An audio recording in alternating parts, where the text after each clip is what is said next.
Generating traffic and sales can be a challenge for online merchants. But selling on the Walmart Marketplace puts your products in front of millions of customers who shop on Walmart.com. And right now, sellers who join Walmart Marketplace can save up to 50% on referral and fulfillment fees for the first 90 days. So get started today. Head over to marketplace.walmart.com/savings. That's marketplace.walmart.com/savings. Welcome to E-Commerce Conversations, a podcast by Practical E-Commerce. What is going on, Internet? Eric Van Holtz back again with another E-Commerce Conversations. I hope all is going well on the other side of the Internet. On the other side of the table, from me, Pete. What's going on? What's up, Pete? Aloha. Long time no see. Yes, how many years has it been?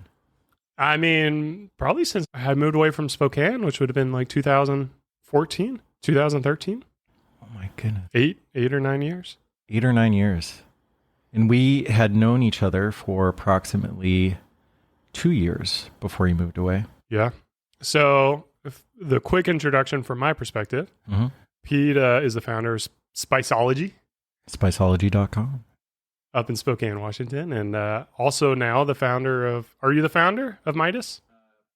There's two founders, so okay. Technically co-founder, Midas Brands. Midas Brands. Mm-hmm. So, man, we're going to do a little bit of reminiscing on this podcast because we do go back a number of years. It's funny, we were building Beard Brand and Spiceology kind of same size businesses. Didn't they both come out of Startup Weekend? The first Startup Weekend? Oh, no.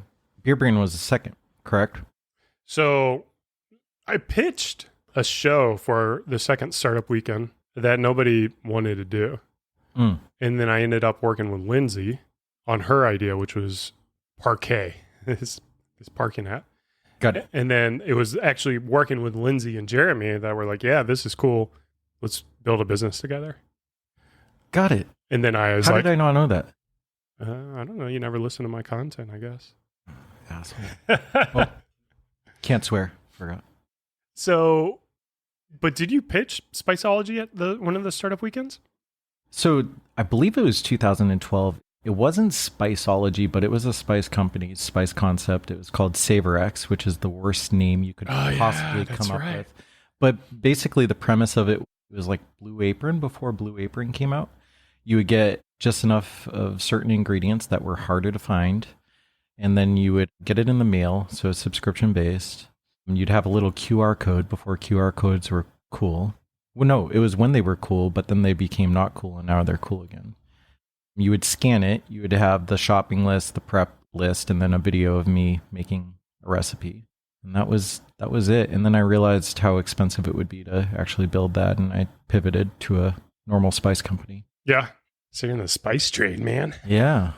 And Spiceology, we've been around for 10 years. Geez, almost 10 years. 10 years, yeah. And it's been a wild ride.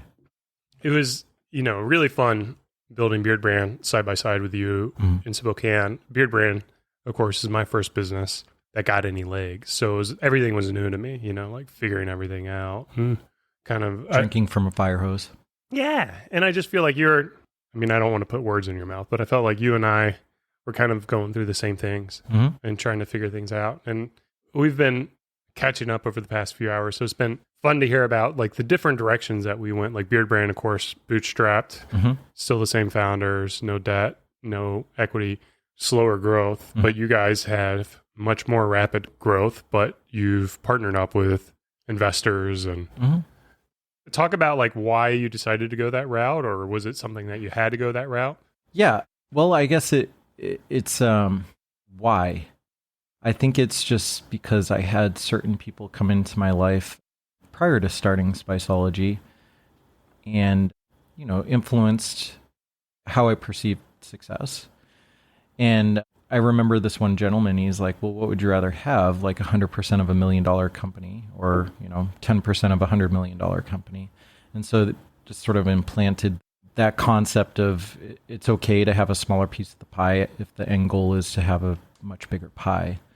And, early on, I was a hood rat kid from South Boston, had no idea how to raise money, so I was doing like Kickstarters. Ended up doing like a friends and family round of funding because, as you know, it's expensive to grow your business. And just one thing led to another. It's sort of like Pringles, once you pop, you can't stop. And look, if you rewind the clock 10 years ago, I didn't want to necessarily be in the spice trade for eons. Wanted to put my head down with other like-minded people and build the best freaking spice company out there with the best products, and not really focus on like selling it or being acquired, but just growing it. And with that, when you're indexing on, as you know, when you're indexing on growth, it's just, you're not really able to be as profitable as you'd like. So you got to raise money. So it's inevitable. Yeah. So you just, you popped and you couldn't stop. Oh, and it's been great. Yeah. I'm very pleased with how it turned out. Yeah. Yeah. I mean, it's, from my perspective, looking at what you've built is just incredibly beautiful. I can only imagine, the food industry, the challenges that come along with that. I don't know if you have to fall in line with any kind of regulations or governing bodies, USDA or... Yeah, I mean, it's all comes with the level of, I guess, success. When you're a smaller organization and you're like a cottage type business, you've got the local health authorities that are governing everything that you do. But then when you get a little bit bigger and you're in grocery stores and big box stores, then it's like, it's not just like with the FDA, but also big retailers require you to be third party audited, and which is extremely important. So it is pretty heavily regulated, and which is expensive. Yeah. And not fun either. Like, No. It's just, I don't know. Like, nobody gets into business to be like, oh, what kind of regulations do I have to follow? Yeah, It's totally. like you think about how you can change the world and how you can improve your customers' lives. You're not, oh, what kind of forms do I need to fill out? And Yep, totally. I think you're my sixth guest on the show who's Swam with the sharks. swam with the sharks. Yeah. Yes. I can't say been on Shark Tank. No, you can't. I mean, well, you can because I was, but nobody knows about it. Only Only you and me. and the listeners know. Yes. So walk me through what it's like to film for Shark Tank, what your experience was like, and then also not ended up on the show. Like, how does that even happen? Yeah. I don't know what I can say because, as you know, you have to like sign your life away. So it was quite the experience. I loved it. And I'm not going to go into details on. Yeah, you don't have to talk about the deal or anything. Yeah. But I mean, like, just the experience and going down there and like getting ready, however many months. I don't know how long it took for you, but maybe I was just not as polished as you. But it was a few months of like refining the pitch and videos, and anyway, all the loopholes that you have to jump through. It's sort of a big deal at that point in time. Oh, well, I mean, for me, it was nonstop. I was just saying my pitch over in my head, Over and nonstop over and over. for like you said, for a month straight, just trying to. A month. Well, ours was probably like 5 or 6 months. So Well, I mean, there was processes of getting it to that, but like when it was nonstop in my brain, like the memorization aspect of my pitch. yeah, it took all of my attention and my partner's attention. Shout out Heather. And we finally get down there, and you and I have known each other at that point for probably a year and a half or so, maybe 2 years. Yeah, I think you were like the season after us, right? Season 7 or Season 5. I think I filmed for. What season were you on? we were season 6. I thought you were after us. I don't know, man. I can't remember what happened last year. Anyway, I know we were in the same hotel room. I look over, and at that point in time, like their legal team's like, you can't talk to anybody else. And I just remember seeing you, and I'm like, holy crap, here's this dude in Spokane that I'm friends with. That's Oh wait, we filmed at the same season. filmed in the same season. Oh, I don't even know I realized that. Yeah. Did we talk down there? We weren't allowed to. Remember? But did I see you there? Well, I saw you. I mean, did I like wave or acknowledge you? No, you can't. They tell you can't talk to Okay. other entrepreneurs. I must have been in such a zone. I know I talked to the Bombas guys. Bombas, yeah. I was in the same van as Bombas, heading over to like the pre-pitch. So I know it was the same season. Yeah. So I must have been. I didn't even know you filmed at the same time as me. yeah. Did you film on the same day? I guess it worked because I remember Heather and I were like, oh my goodness, Eric's over there. Don't look, don't make eye contact. Because we were afraid the producers would see us like looking and chatting. Or yeah. That is so funny. You did not know that. Dude, I have a worse memory than you. I can't remember shit. I'm glad you're telling me this. So we went through that whole rigmarole and we filmed, and it was the best episode ever. Loved it. And I believe there was like an audio technicality and it never aired. So yeah, that's the thing. It's just like you don't know because the mic didn't turn on, and they couldn't. They weren't very forthcoming on what actually happened. But all I can say is that it was show worthy, and that's a bummer because that was a lot of time in my life. How much do you remember? How much money you put into your booth and presentation? I would say it wasn't that much. It was like maybe a couple grand. But at that time, it was probably a lot, considering we didn't pay each other. And so my whole strategy with Shark Tank was like, because they tell you along the whole way that there's a good chance you'll never make it. Yeah. So they set that expectations. Mm-hmm. So me knowing that and me being like the conservative guy that I am, I'm like, well, I'll just kind of, it happens. I'll go through the motions. Yeah. We'll do it. I'm not going to put like my whole strategy into this because if I divert all my energy to Shark Tank and neglect like growth outside of this, and then something like what happens with your pitch happened, then I don't know if I could have handled that. Dude, it was like, I remember Heather and I can't remember if this was the first time we did the fancy food show or if it was Shark Tank, but I'm pretty sure we like had this crazy ass booth built, which I did most of it. So we controlled the cost on it, but we had a pretty complex booth and we tried to bootstrap it as much as possible. So we rented a truck and like a trailer. And I just remember almost dying, coming down a pass, driving down to some place on the West Coast to get to the studio. And it was a lot of effort. I don't think it was a lot of money in hindsight, but it was a lot of effort to do it because we had like these really cool props that were glass Erlenmeyer flasks that had like, crazy smoke coming out of it. And it was cool. It was really cool. So yeah, mine, I just used the standard kind of TV and I rented like, $200 worth of like tables and milk boxes or whatever. And I just put my products on it. I was like, that reminds me of like our first fancy food show. Dude, you know how it is, man. I don't think I paid myself for the first couple of years. And so you're just bootstrapping and doing whatever you need to do to get by. But I remember this first trade show that we did, like we didn't have any tables or stands or anything, and we literally went to World Market and bought stuff and then returned it after the trade show. But it worked. Yeah, I mean, like those are the things you kind of got to do. Like in hindsight, like knowing that I ended up on the show, it's like, well, maybe I should have invested a little bit more. I saw like what Bombas had. Yeah, Bombas had this beautiful. That was display. Sort of like ours. Oh, really? Yeah. It was just stunning, and they had like all this presentation. They had their you did a great job too. It is what it is, man. Yeah. We didn't let it hold us back. I remember getting the email the day the season ended, and it was like, all right, shed a tear or two, but whatever. And just kept on moving on. Yeah, well, I mean, I think that's the other misconception with Shark Tank for layman's is that you appear on the show and it makes your business and it's a golden ticket and, you never have to work again. But the reality is it's like, it's a little boost. No. Oh. It's like you get that boost from when it airs. Uh-huh. And then, that only lasts for so long. And then you have to actually build your business like any other company. Yeah. Correct me if I'm wrong. Yours aired on Halloween. Yeah. Halloween. That's crazy. There's a funny story that I don't know if I've told publicly or not, but the highlight of my life, national TV being seen by like 7 million.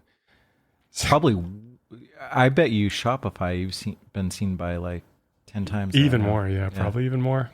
Anyway, sorry, go ahead. So I was on that episode, Halloween. The next day, we walked downtown to Austin to this Thai restaurant, and I get a medium, Penang curry spice level. Oh, this is appropriate because it's a spice. Heck yeah. And they did, it was on a scale of like 1 to 5. I got the 3. They had to have it on a 7 or something. And we didn't drive to this restaurant. We walked there. And Hold on. Is this when you're down shooting the video?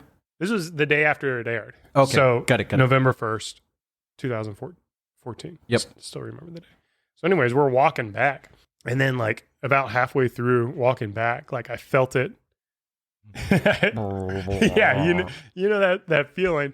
And then I'm kind of at this point where is it closer to like go home because it's not going to be pretty, or to like use a public restroom? And I kind of made that commitment that I can get home in time. Well, about like halfway between that point and getting home, I could not get home. Yep. And I don't the only way I can describe this is imagine like, you're kind of walking and then imagine like an elephant, and this elephant is like has a harness attached to it. And it's like a full-size elephant.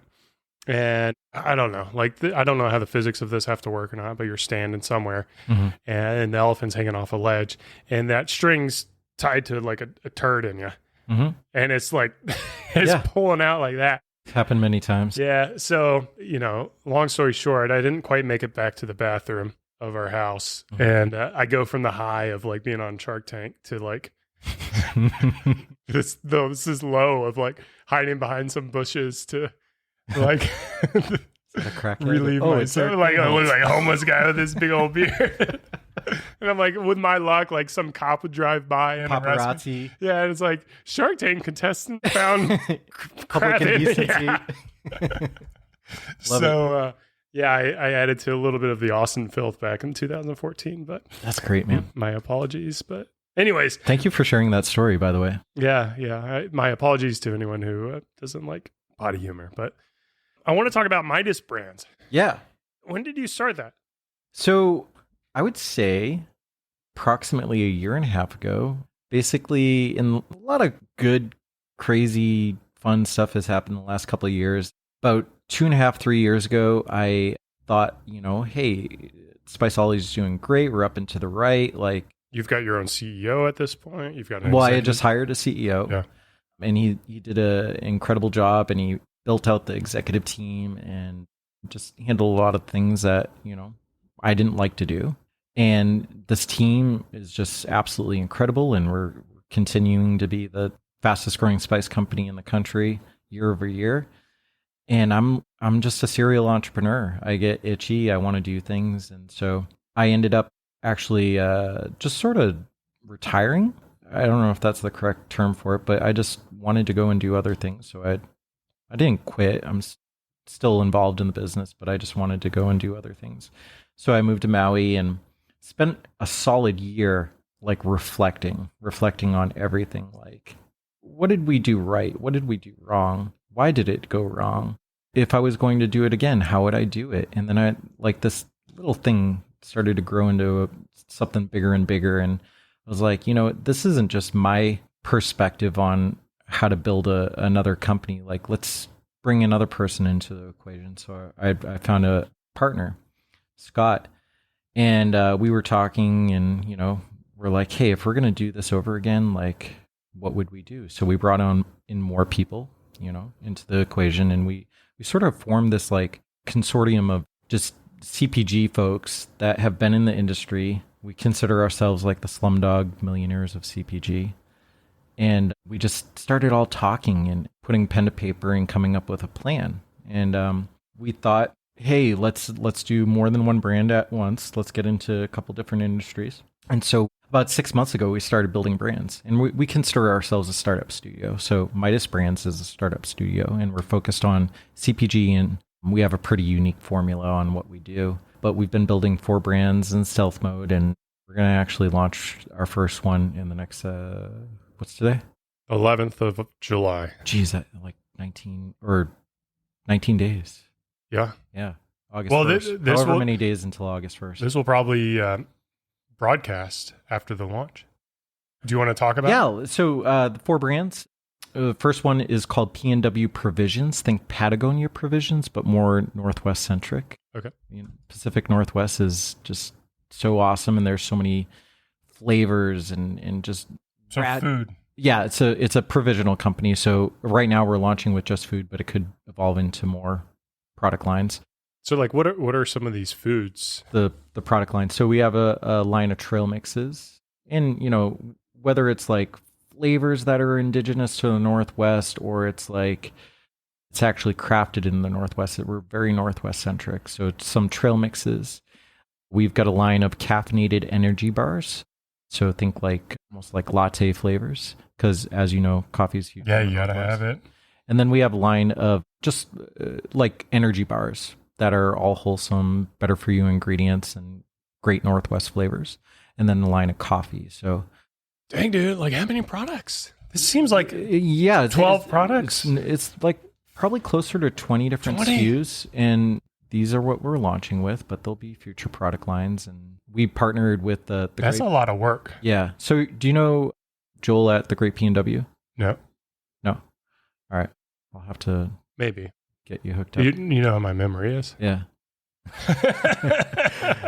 I can't believe I sat literally right next to you in a hotel in California, and I don't remember. We talked. I'm pretty sure we like nodded and winked and like, this is cool. But anyway, so our unique formula at Midas is our experienced team is building brands with depth and meaning, brands that, you know, are purpose-driven organizations. We're producing products that are innovative, better for you. And then the golden touch, as we call it, is we are building these brands with a big-time influencer and somebody that has, you know, millions of followers. They have a great community, and we're building these brand concepts with them. So it's their brand, like they are the founder of the company.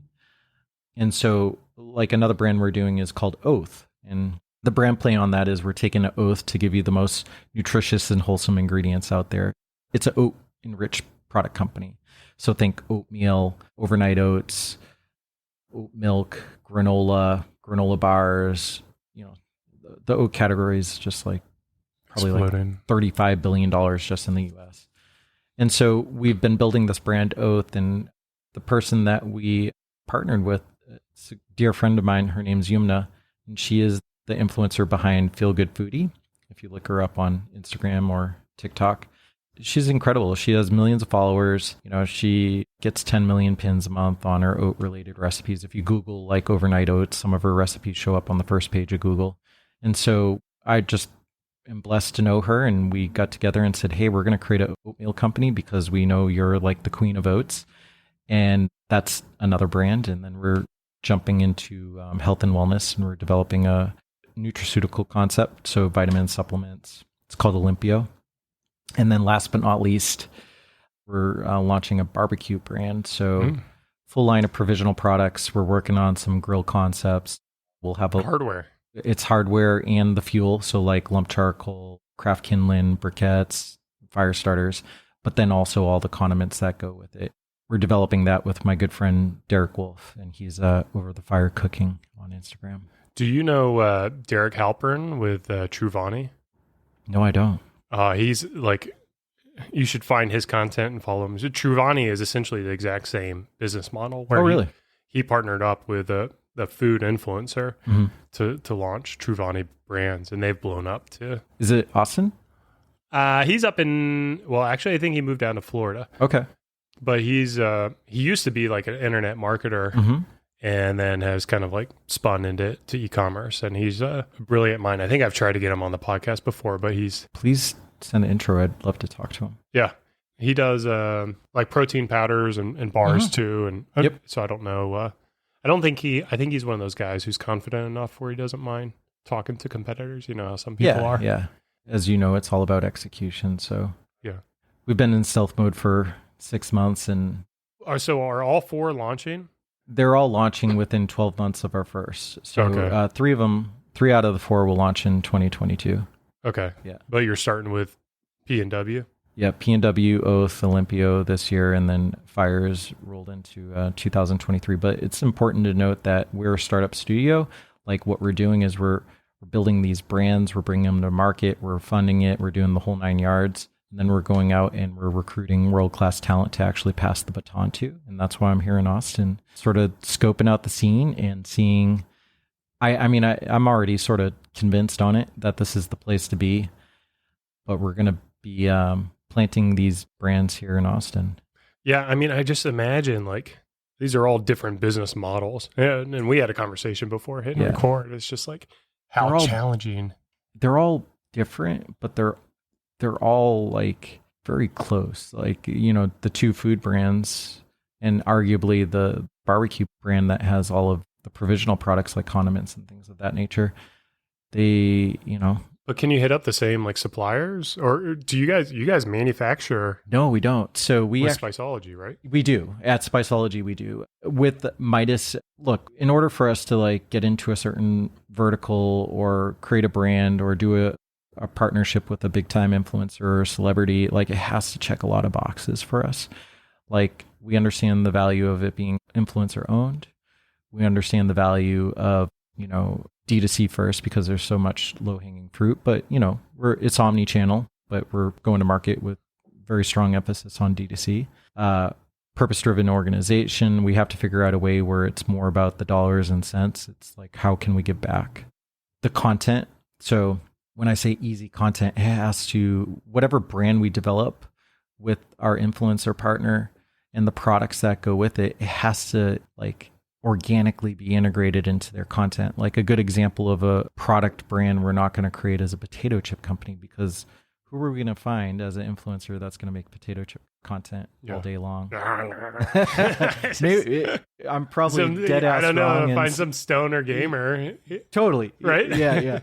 But like, with things like our barbecue brand Fire, like, content is endless. Same thing with our nutraceutical concept. And so anyway, there's a lot of boxes that need to be checked in order for us to invest all the time, money, resources into these brands that we're developing. But so there's a lot of commonality in between all of that. Like we're not a manufacturer. We're relying on co-packers to do all the helping out with R&D and pilot runs and manufacturing. So they're not like polarizingly different.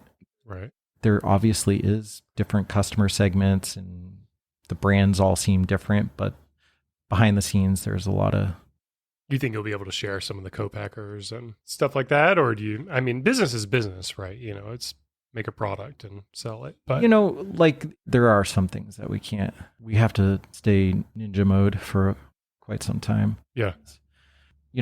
I think on the manufacturing front, like we're not all like relying on one co-man. Right. There's actually several, like because there's not one co-packer.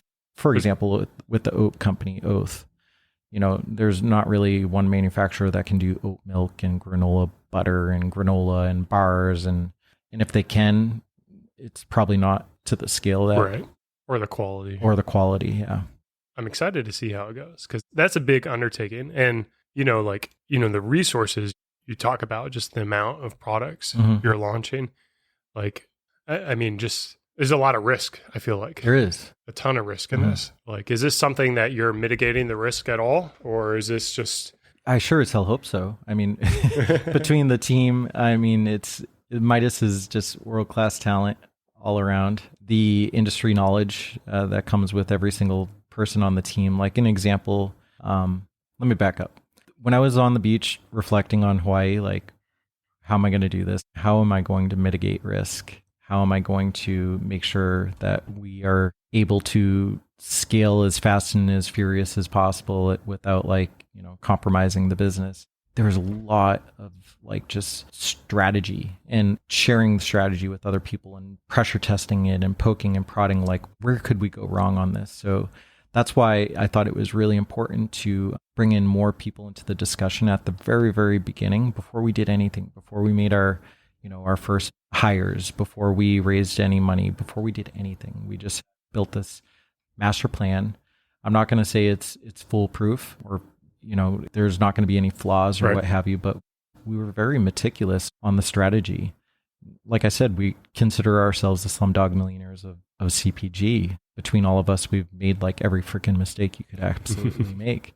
But what's most important is we learn from that. And so, when it comes to product development, we've aligned with, let's say on the oat company, for example, we've aligned with a manufacturer that is one of the, most sought after co-packers in that realm. And they've helped multiple brands that are, the biggest brands out there. And so they have that industry experience and they were instrumental in the product development of that particular brand. And it's the same thing with our health and wellness brand, Olympio.